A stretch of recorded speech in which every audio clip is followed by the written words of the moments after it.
Good morning everyone and welcome back to a brand new video of Fox on Wikizilla. Today we're checking out the video of the kaiju profile for the one, the only, Space Godzilla. But this is also a redux, meaning it's a remaking. Meaning more information, more details, let's hop in. After striking a deal with TriStar Pictures in the fall of 1992 that granted the studio the rights to produce an American Godzilla movie with a worldwide release slated for the fall of '94, Toho considered bringing the Versus series of Godzilla movies to an end with its follow-up to Godzilla vs. Mothra. However, as the Sony-backed Hollywood production faced delays while in search of a director, the folks at Toho decided they could put out at least one more installment in their series after Godzilla vs. Mechagodzilla 2. We can do one more. While the previous entries post-Biollante focused on renewing the popular monsters of the past, Godzilla 6 quickly landed on having the King of the Monsters fight a new opponent, a mirror image of himself, birthed by the Void. Space Godzilla. Hey Kaiju fans, I'm Taichanalante, and today we're looking at the Bioquartz monster from the darkness, Space Godzilla. Yeah, the name isn't that original, but I mean, then again, it's also not the first. Also, that was Godzilla, then Mecha Godzilla, then Space Godzilla. Space Godzilla. Oh, sometimes it goes a Crystal Godzilla. Didn't know about the Crystal Godzilla part. That's actually a little new. Godzilla's penultimate foe in the Heisei series, and the only alien creature introduced therein, Space Godzilla is a clone of the King of the Monsters spawned by G-cells cast into outer space in the aftermath of his battles with either Biollante or Mothra, which were swallowed by a black hole and exposed to the radiation from a supernova. Boasting an array of gravitational powers and cosmic energy attacks, along with his ability to generate and utilize crystals in various ways, Space Godzilla's malice is driven by an instinctive hatred for his progenitor, whose depiction as a morally neutral, neither good nor evil, force of nature he contrasts. Making his way to Earth of his own free will, unlike the typically mind-controlled kaiju pawns of yore, Mothra's cosmos warned the monster sought to eliminate his Earthling counterpart so the planet would be rendered defenseless against his conquest. Alright, now we get to find out about the design. With the American Godzilla delayed, Toho Pictures' planning department solicited ideas for the 21st Godzilla movie, ultimately receiving submissions from 25 different people. From among the few pitches that have been mentioned publicly, Godzilla vs. Cthulhu certainly stands out, and previously considered concepts such as Mecha Mothra and a Heisei King Kong were also suggested. Not bad. Chief among these stories was one involving Emperor Ghidorah, aka Kaiser Ghidorah, a distinct individual from the lower-ranked King Ghidorah in 1991's Godzilla vs. King Ghidorah, closer in origin to the Showa incarnation. But isn't that the one that was also used in like a Godzilla All Monsters Attack or whatever it was? Well, this new Ghidorah got rejected, reportedly because the kaiju would be too similar to Yamata no Orochi from Toho's upcoming tokusatsu fantasy feature Orochi the Eight-Headed Dragon. The concept of an extraterrestrial kaiju gained a foothold. That explains why the Kaiser Ghidorah didn't make an appearance until after the American Godzilla was first made. Before the new year had even arrived, assistant producer Shinichiro Arimasa and producer Shoko Tomiyama had put together a proposal which introduced the concept of Godzilla's enemy being an alien clone of him begat by G-cells cast into outer space. Even the name Space Godzilla was on paper by this point. This version of the story featured an army of giant alien dragonflies controlled by Space Godzilla, who had ice-based powers and was described as being purely white in color and possessing huge wings. That's weird. Shinji Nishikawa made several sketches of a traditional-looking Space Godzilla sporting enormous wing-shaped dorsal fins, with a four-armed version done by Studio OX and a couple of ultra kaiju-looking designs pitched in by Yoshiyuki Kasuya. Okay, those are good. At this stage, Space Godzilla also had the ability to telepathically control other life forms, and would use this power to take control of Miki Saegusa and Little Godzilla. Shinichiro Kobayashi, writer of Godzilla vs. Biollante's original story, submitted a draft titled Godzilla vs. Neo-Godzilla, which built on this concept, but tweaked the origin of Godzilla's alien clone, here called Crystal Godzilla, adding living minerals into the equation and giving him a stretchable, crystalline body. Oh, and so, okay. Huh. Kobayashi supplied concept art as That's well, how the crystals endowing came the to monster be with a core prominent, feature. prismatic shoulders which could morph into massive wings or grow to encase the entire body for spaceflight. Meanwhile, artist Haruhiko Mae asked, Damn, that design is really awesome. That's almost xenomorphic. if the theory that Mothra was the source for the G-cells that gave rise to this new space monster was correct, wouldn't the cells of Godzilla's other opponents have also ended up in the mix? Thus, he drew a full set of 7 forms for the extraterrestrial Oh my beast, god. taking on— Wait, what the hell is this thing? Oh, that is horrific. I mean, Biolante, both flower and monster form, King Ghidorah.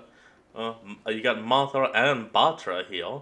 But what the hell is this thing? This thing is straight up out of an alien horror movie. the shape of not just Godzilla, but Biolante Plant Beast and Flower Beast, King Ghidorah, and the larval Mothra and Batra, plus a spindly, skull-faced form somewhat reminiscent of a xenomorph. Yeah, It's no common shit, look knowledge at that by thing. now that Space Godzilla's decided design was derived from Super Godzilla, the transformation of Godzilla featured in the Super Nintendo game of the same name.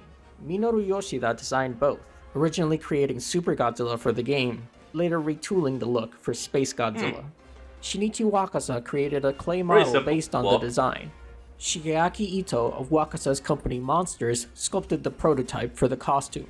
The head and neck were initially more distinct from Godzilla's, but after special effects director Koichi Kawakita told him the face is still Godzilla's after all, Ito brought It those is still elements his face. closer in line with Godzilla's Just form. whoop, whoop, whoop, down. Staff from both Monsters and Replica played roles in the creation of the suit. Wakasa recalled in his 2017 book, King of Monster Maker, that the suit was Ooh. originally going to be painted Okay. green, so the ventral side was done in yellow latex to match. In the end, a dark blue and reddish purple color scheme was used. The one's 3-meter kinda long good, tail was all personally. one piece, and the shoulder crystals were removable. The detail of the exposed I mean, that actually makes sense with the crystals being removable, because in the movie, we see the crystals be destroyed. So it makes sense that they would be removable so that they could be switched out for the destroyed crystals. Viscera in Space G's abdomen was added during the sculpting stage. It's not really there on the final concept art or clay maquette. Donning the suit was actor Ryo Hariya, who would go on to play Destoroyah's perfect form in the following film. At 60 or 70 kilograms, it was significantly lighter than the Godzilla suit, despite being larger overall. Oh, that's kind of Additionally, impressive. a motorized 1-meter-long model of Space Godzilla's flying mode was created by Replica, lined with over 60 crystals. And Speaking that's a of, shit ton. several dozens of crystal towers of varying sizes were made, predominantly of fiber-reinforced plastic, and each lit up internally. For flying close-ups, the suit was simply put in front of a bunch of them. Turning our attention to the look of Space G himself, a couple of details lend credence to the hypothesized relation with Biolante, namely the similar midsections, the tusks erupting from the corners of the mouth, and the shape of the neck. That said, the alien Not just that, but many people have actually kind of theorized for fun that Space Godzilla is technically the child of Godzilla and Biolante, only because of his cells mixed together, thrown into space, that birthed him. obviously looks more like his namesake, notably retaining external ears, the bridge of the nose, and an orange eye color. Sporting the same skin texture, he similarly got fan-shaped crystal clusters running down his back that taper into granules on the tail, which, divergently, is tipped with a thagomizer-like arrangement of crystals. The origin. Here we go. Space Godzilla was born from Godzilla cells, which ended up in, you guessed it, outer space. As for the how, 2 hypotheses are presented within Godzilla vs. Space Godzilla. They originate either from cells which escaped orbit when Biolante disintegrated and subsequently scattered into the atmosphere in 1989, or from Mothra having inadvertently carried G-cells into outer space following her battle with Godzilla in 1993, when she flew out there to intercept a meteor that was hurtling towards Earth. In any case, these G-cells were swallowed by a black hole, rapidly evolved under extreme gravity during the process of being released from a white hole, assimilated extraterrestrial okay. biocrystalline organisms known as bioquartz, and were, on top of all that, irradiated by cosmic rays from a supernova. The resulting life form took on many As you can tell, that is so damn much. of the physical characteristics of Godzilla, with the additional ability to control two types of particles associated with the aforementioned crystalline organisms, gravitons and photons. The bioquartz monster then set a course Okay, for that's Earth, cool. intent on destroying Godzilla Light and and conquering the gravity. planet for himself. And now the history. Space Godzilla was first spotted flying by Saturn, where he destroyed a manned NASA satellite prior to clashing with Moguera in the asteroid belt. Defeating the mecha easily, he soon landed on Birth Island and attacked Little Godzilla. Here! When Godzilla arrived, the space monster quickly overpowered him through use of his Corona Beam, and confined Little Godzilla within a crystal cage, abruptly abandoning the battle thereafter. It's like Space victory. Godzilla Now to ventured Japan. southwest across Japan, incidentally killing the film's main human villain Dr. Susumu Okubo, and eventually landing in Fukuoka. He surrounded the city with crystals, This shall be creating my a base. battle area Crystal! centered around its giant tower, which would serve as a cosmic antenna to supply him with power. Moguera arrived at the city to battle Space Godzilla again, but was no match for After the being monster. repelled. Before long, Godzilla arrived as well and joined forces with the robot, which soon split into Star Falcon and Land Moguera. The latter unit drilled underground and knocked out the foundations of Space Godzilla's power source, the Fukuoka By Tower, bringing the while crystal Godzilla the tower toppled the down. tower from ground level. The tides of battle turned, Moguera recombined and used its spiral grenades to destroy Space Godzilla's shoulder crystals in quick succession. In retaliation, One, Space two. Godzilla impaled and hurled the mecha into a nearby building. Akira Yuki tried to pilot the damaged mech back into battle, colliding with Space Godzilla and knocking the celestial clone down, but the damage to the Suck machine it. made it almost impossible to control, and it crashed into several buildings, where it became completely disabled. Space Godzilla now faced his counterpart hobbled and alone, soon knocked down once more by a shot of atomic breath. Able to tap into the bountiful cosmic energy in the air following the Behold. destruction of the space monster's shoulder crystals, Godzilla unleashed 4 blasts of his burn spiral heat ray, proving too much for him to cope with. Is it bone? I thought it was boning spiral heat ray. Space whatever. Godzilla exploded, and its Same thing, crystallized same thing. remains flew back up into space. Now the abilities. The crystals on Space Godzilla's shoulders serve as conduits to absorb and amplify the earthbound cosmic energy which powers him. In particular, the energy generators contained within do as their name suggests, utilizing cosmic Okay. energy funneled to them by the crystal shards sticking out of the shoulders, which function as antennae. Meanwhile, that's how it numerous works. crystals embedded within his long tail store this energy. In order to counteract the rapid energy depletion he experiences on Earth, he used Fukuoka Tower as a gigantic antenna and spawned numerous building-sized crystal towers within the city to aid in channeling and serve as energy reserves, creating an That's energy field interesting. or battle area that constantly replenished his energy while within its bounds, He was always bestowing getting a him with refill. limitless power. Space Godzilla is said to generate special pulses which he can synchronize with brainwaves emitted from the core crystal in his body, essentially his equivalent of a central nervous system and brain, giving him Not command bad. of gravitons and photons in apparent transcendence of the laws of physics. Telekinesis, in other words. Owed to this Nice. is the unrivaled control he exerts over the trajectory of his Corona Beam, a yellow-orange energy beam resembling a lightning bolt fired from his mouth. He can It can aug any which way, but it will always hit its target. trace any path for it, allowing it to curve sharply and hit targets from all angles, thus bypassing potential defenses. The beam is able That to is visibly useful. injure Godzilla, even knocking him to the ground in 2 instances, and later is used to sever one of Moguera's arms. Space Godzilla can further weaponize gravitons in the Gravity form of tornado. supergravitational waves or anti-gravity waves known as gravity tornadoes. By converging graviton particles onto a target, that's he interesting. can lift them into the air, rendering them helpless. He was able to effortlessly do so with the 60,000 metric ton Godzilla. Furthermore, Space Godzilla can direct Photon circular waves of hurricane. electromagnetic radiation called photon hurricanes at opponents. These interfered with Moguera's Damn. systems during their first encounter, rendering it inoperable when used in combination with his Corona Beam. The installation of the new magnetic and electronic countermeasure on the repaired mech was necessary to neutralize the waves.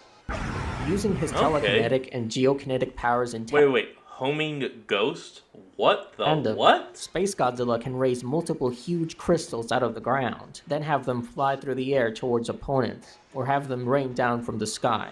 Though perhaps not the fastest projectiles, they can home in on targets, as their name suggests, making them difficult to dodge. Space G can use his crystals to trap other monsters, of course demonstrated with the trapping of Little in the movie. This is often demonstrated in comics Crystal too, hand. sometimes generating the crystals out of thin air, or even the near vacuum by the moon.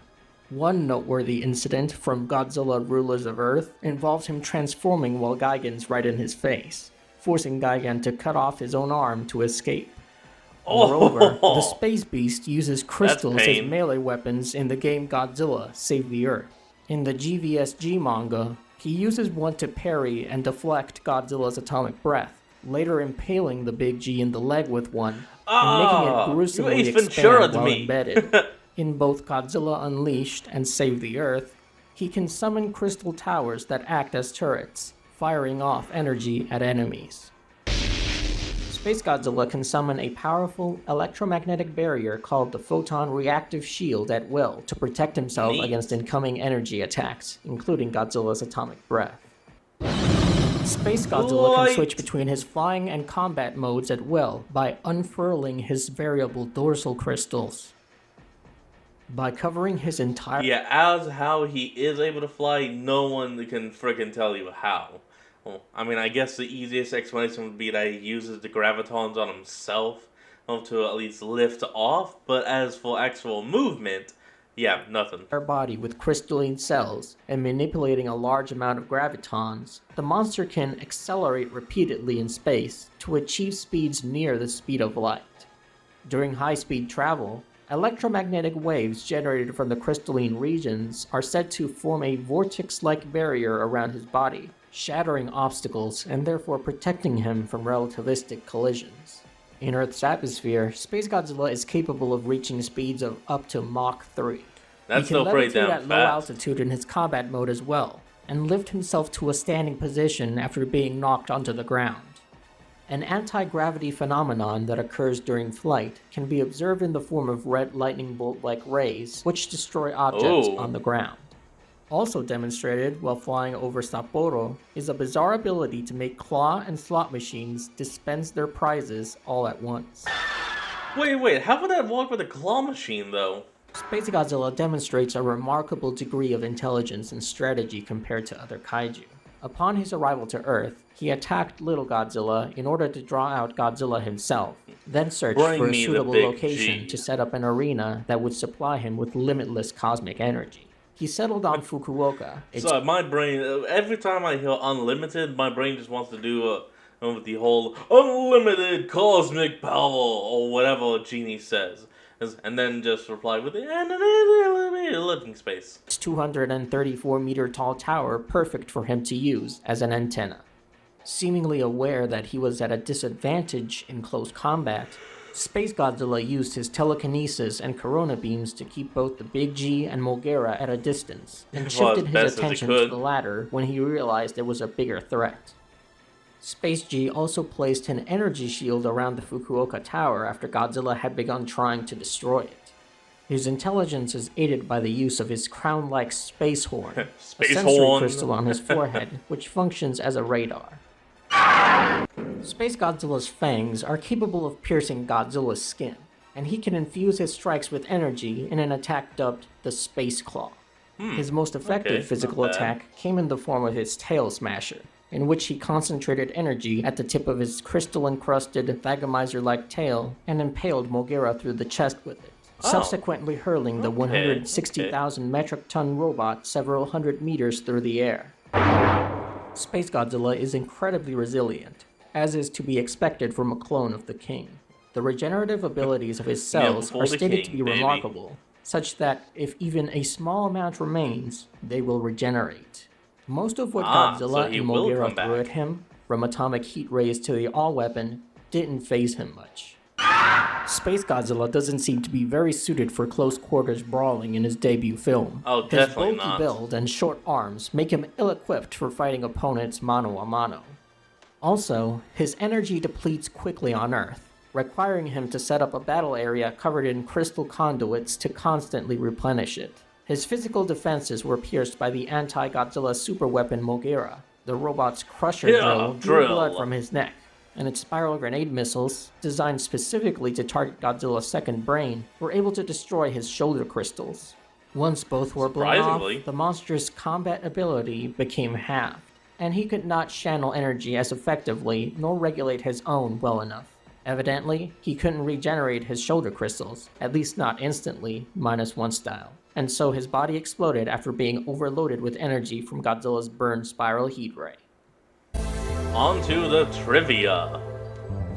Space Godzilla's name is trademarked as one word joined together, just like Mechagodzilla. However, unlike Mecha-G, the G in Space Godzilla is capitalized, whereas the G in Mechagodzilla is not capitalized. While the two-word Space blank Godzilla is used within Godzilla vs. Space Godzilla itself, and plenty of official Japanese media to this day, the camel-cased spelling is more prevalent in English media. Still, there are exceptions here and there, including as recently as Godzilla Battle Line, and the 2024 English translation of Shinji Nishikawa's Godzilla, the Encyclopedia. Some things aren't even consistent with themselves, like Godzilla Save the Earth, which uses the two-word spelling within the game, but the camel case spelling in the manual, and Welbeck's 2022 Godzilla, the official guide to the King of the Monsters, which uses the uppercase G in the main text, but a lowercase g just for the photo captions. How strange is that? But I digress. Godzilla vs. Space Godzilla is not the first time Toho had the idea to give a member of Godzilla's species extraterrestrial origins. Enter a Space Godzilla. Originally a proposal for a full-fledged film, one of many considered to restart the Godzilla franchise through its unplanned hiatus in the late 1970s, A Space Godzilla was ultimately published as a two-part story with Toho's approval in the February and April 1979 issues of the Japanese edition of Starlog magazine. It begins with the second-generation it's this story! Godzilla dying of diabetes while carrying her son, Diabetes. Humanity discovers she's a female member of an alien race known as the Space Godzillas, and her true name is Roseanne. They convert her body into a spaceship, allowing her to carry Lilin to planet Godzilla, where the little one fights alongside his father Kunin against the evil Sumerian aliens and their leader Gamoni. You know, just your typical Godzilla story. What the hell is that thing? On April 2nd, 2020, Wizards of the Coast... It literally looked like a frog man with tits! ...announced their upcoming Ikoria, Lair of Behemoth set would feature characters from the Godzilla franchise. All were special versions of regular cards, whose names were printed beneath each kaiju's. The set's arrival onto shelves in the following weeks would have gone off without a hitch, were it not for one particular card, Space Godzilla's, which was subtitled Corona Beam of Death in Japanese, and Death Corona in English. Needless to say, in light of the COVID-19 pandemic, the card was rechristened with the subtitle Void Invader. However, it was too late to change this for the initial printing, so some made it into consumer hands. As established earlier, Space Godzilla's design recycled that of Super Godzilla's from the 1993 video game. But 30 years later, this would be inverted in a way. Really? See, when Bandai announced in August 2024 that they'd be releasing a movie monster series soft vinyl figure of Super Godzilla from the game, they were upfront on it being a retool of their Space Godzilla figure. Indeed, not only are Space G's dorsal crystals retained, and thus inaccurate to Super Godzilla's sprite art, but still engraved to the bottom of his foot is the katakana for Space Godzilla. Oh, now that is beautiful. Space Godzilla starred in Godzilla Island's very first story arc, introducing Torema, only to be killed by Godzilla and Torema after a one-episode fight. Nonetheless, fuck. writer Takahiko Masuda found ways to bring the Crystal King back I'll twice. be back. In Space Godzilla's spirit, Dogora What raises his the ghost hell? to possess Godzilla and drain the other Earth monsters' auras one by one. King Caesar performs an exorcism with a giant Ofuda, but is too late to stop Space Godzilla from regaining his physical form. He's stronger this time, but not by much. Oh, damn it! In the story arc, Space Godzilla's spirit again, G-Guard is convinced the spectral kaiju has returned when Gorosaurus turns up comatose and King Caesar's shrine burns down. But he turns out to merely be a hologram set up by the Zillion Randeth. Then it turns out that a monster sporting the amazing name Super Special Space Godzilla High Grade Type 2 is also on the island, having been summoned by the giant Dark Emperor. Silly Emperor, that's not a high grade figure. This Space Godzilla thrashes Godzilla until he's spooked by a giant hologram, courtesy of Firefighter Jet Jaguar. After Godzilla breaks off one of his shoulder crystals, he floats away, and the villains bicker over whose fault it is. Space Godzilla, or rather Space Godzilla-kun, took a while to show up in Godziban, but when he did, he brought his brothers, Space Manila and Space Little. Landing on Godzi Godzi Island, they terrorize Gabara, Gigan, and Anguirus until King Goji-kun throws Space Godzilla-kun, and he's embarrassed further by Space Manila and Space Little getting along just fine with their terrestrial counterparts. Oh, come on! They show up at the end of the most recent episode to help the Godzilla family against a terrifying monster army, along with most of the rest of the cast. Oh look, Space Godzilla has featured in over a dozen video games as of 2025, not counting collaborations, with its most notable appearances being as a primary antagonist in the Atari Pipeworks games Godzilla Save the Earth and Godzilla Unleashed.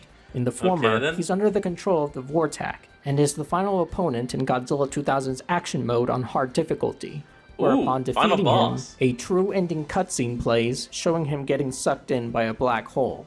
For the sequel, he was no longer under Vortak control, instead leading the Mutants faction.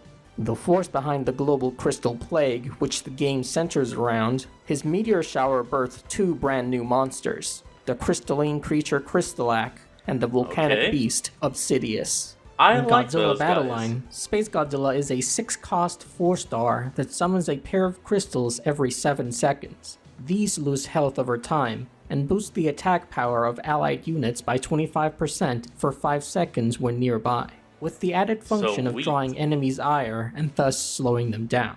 His leader ability, Photon Field, places 6 crystals with the same effect at random spots across the battlefield. Early in 2024, a Fukuoka version of the unit was added to the game, which summons 2 homing ghosts every 8 seconds that fly towards enemies, stalling their advance and dealing damage on contact if not destroyed quickly enough. That could work. His Corona Beam attack can hit up to 3 enemies in close proximity, making it decently effective at dealing with groups. Before moving on, a shout out to Horiuchi Hisahiko and Nagashima Hiroyuki, who worked on the soundtrack for Godzilla Generation's Maximum Impact. In particular, Space Godzilla's theme, which is used during the intro section of this Kaiju Profile Redux, as well as the original version from 2017. There's been a lot of updates between then and now, but we can't fix what's already perfect. Naturally, the manga adaptation of Godzilla vs. Space Godzilla was the first to feature the space monster. Here, Space Godzilla spreads his crystals by exhaling a stream of crystalline spores, their proliferation far more severe than in the movie. His geokinesis is showcased pretty gruesomely when, after having stuck Godzilla in the leg with a huge crystal, he makes it violently sprout additional shards. With the Monster King seemingly incapacitated, he lets his guard down, only to get impaled by Godzilla using the very crystal he'd been infested with, knocking down Fukuoka Tower in the process. He gets back up and emits a full-body beam at Godzilla, but thankfully, Moguera was close enough to use as a shield. The Big G subsequently fired off a powered-up heat ray, which partially melted Space G, then pulled the barbed crystal from his body and rammed it into his cosmic clone, shattering him into pieces. In the digest manga illustrated by Shinji Nishikawa, Godzilla is the one to destroy his shoulder crystals, subsequently overloading him with energy from his heat rays till he went boom. Space Godzilla also takes plenty of L's throughout IDW's Godzilla comics. He appears in all 3 of the books that comprise the IDW universe, while Kingdom of Monsters just teases him at the end of the final issue. In Godzilla, he comes to Earth with Monster X, I am Gigan, here. and Hedorah, devastating London.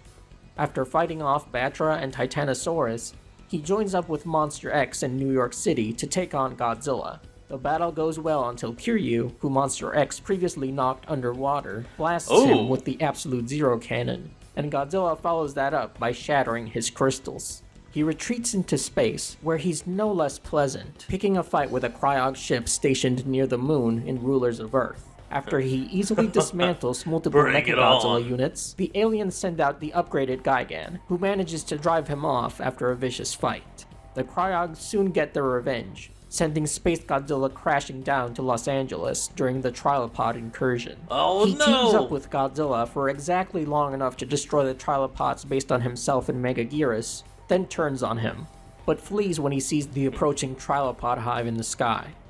Space Godzilla stars in 2 other issues of IDW's first wave, Godzilla the Half-Century War #4, and Godzilla in Hell. That's what that says? Jeez, literally part of it is covered up. What the hell would I even say? #3. He attacks Bombay in the former, with Godzilla and Mechagodzilla foiling him, and destroys the entire planet beam-locking with Godzilla in Rio de Janeiro in the latter.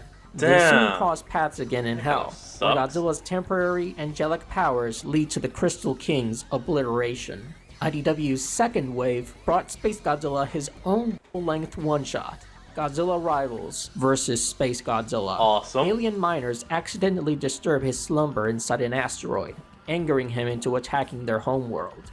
As he tears through the military and their pet kaiju Singura, he exposes the fault lines in their heavily stratified society, and eventually their planet's actual fault lines. In the process, he discovers a baby kaiju, who writer-artist Matt Frank has hinted as being related to Crystalac, and immediately crushes it. He also features in the final issue of Rivals. Why was I even thinking and that it would take it to raise? It's a frickin' monster. King Ghidorah vs. Space Godzilla. Godzilla vs. the Mighty Morphin Power Rangers 2, where Psycho Blue steals his powers to become Psycho Ranger Space Godzilla. And Godzilla, Here There Be Aliens, where he's part of the Zillion Invasion Force. His next gig will be in Starship Godzilla, per Tim Seeley. Speaking of upcoming Godzilla media, we couldn't end this video without talking about Godzilla Kong Supernova, the next film in the Monsterverse, and quite possibly Space Godzilla's Hollywood debut. Not only is the title itself a potential allusion to his origin, but actor Matthew Modine made numerous references to Godzilla vs. Space Godzilla on Instagram after he was cast in the film, including a hashtag in a post he later removed. Now, Space Godzilla is certainly a bold choice for a villain, considering his only film barely had theatrical play outside of Japan. And while some actors are cavalier about spoilers, Modine has been on Stranger Things long enough to know better. He could just really like Godzilla vs. Space Godzilla, or engaging in cruel misdirection. We'll find out whenever the Playmates toys leak. But for now, that's all we have on Space Godzilla. Thank you for watching. Alright everyone, that's going to be the end of today's video, and I hope you all enjoyed. Remember to like, comment, and subscribe for more. Link to the original will be in the description below, and I'll see all of y'all next time when we flick back on. Till then, this is Fox, signing out. Peace.